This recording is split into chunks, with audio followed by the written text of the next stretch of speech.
If a picture is 1,000 words, then a facial image should be a couple hundred.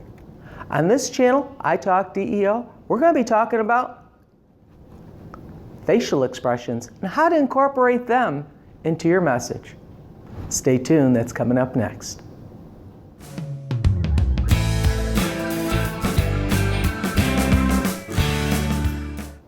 Hi, it's Dale from iTalkDEO, the channel to help you communicate better.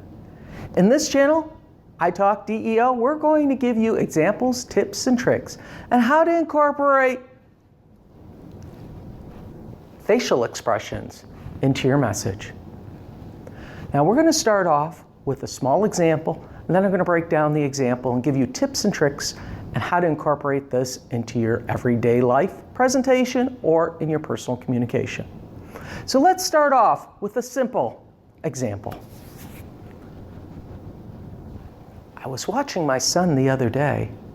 A smile came on my face. I'm sitting there watching him as he's watching the movie, and his eyes got bigger. His mouth opened. And then it happened. He looked at me from the corner of his eyes. And then a smile appeared on his face. And the next thing I hear is, "What?"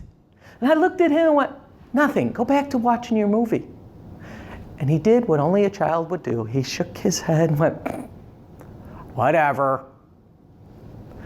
My older son is sitting there guarding the popcorn bucket. I look at him, gives me that look of, "Stay away from my popcorn." I reach over, I give him that frowny look back. I grab a handful and I smile. I bring it up, I flash on the screen, and the next thing you know, we're all watching the movie. Now let's break down this example. This example, when I was talking about happy, I smiled.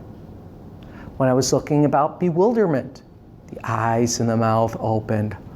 Curiosity was the eyes in the corner of my eye pupils in the corner of my eyes. My eyes are in the corner of my eyes.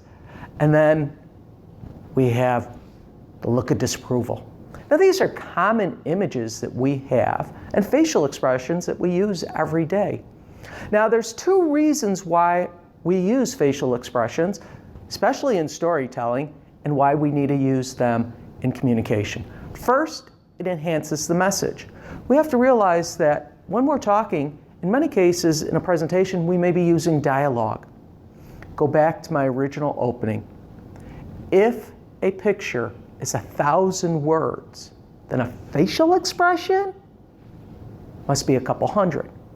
So in that example, when I'm using the dialogue, I could actually show the reaction of the individual.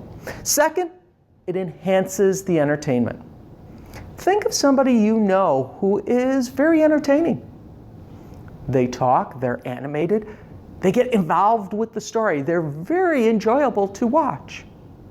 So, to enhance your dialogue and to also create entertainment value, facial expressions. Now we could use this in our everyday mode when we talk. We can talk about happy stuff and smile. If somebody says something we don't fully understand, we can kind of give them that, "Okay, I don't understand what you're talking about" look.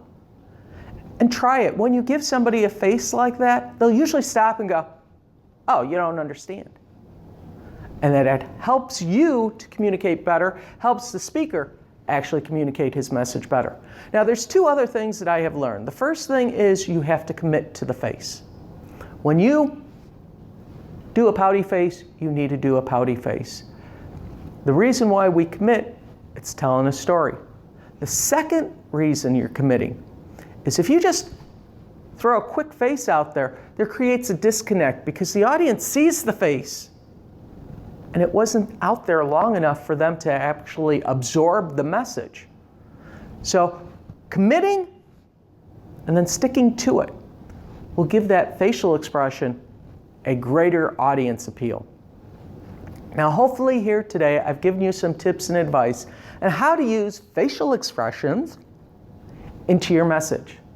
So I hope you liked this video. Please share it with your friends, put it on social media, tweet it out. Hey, look at other videos. Check it out. Until next time, go watch a video.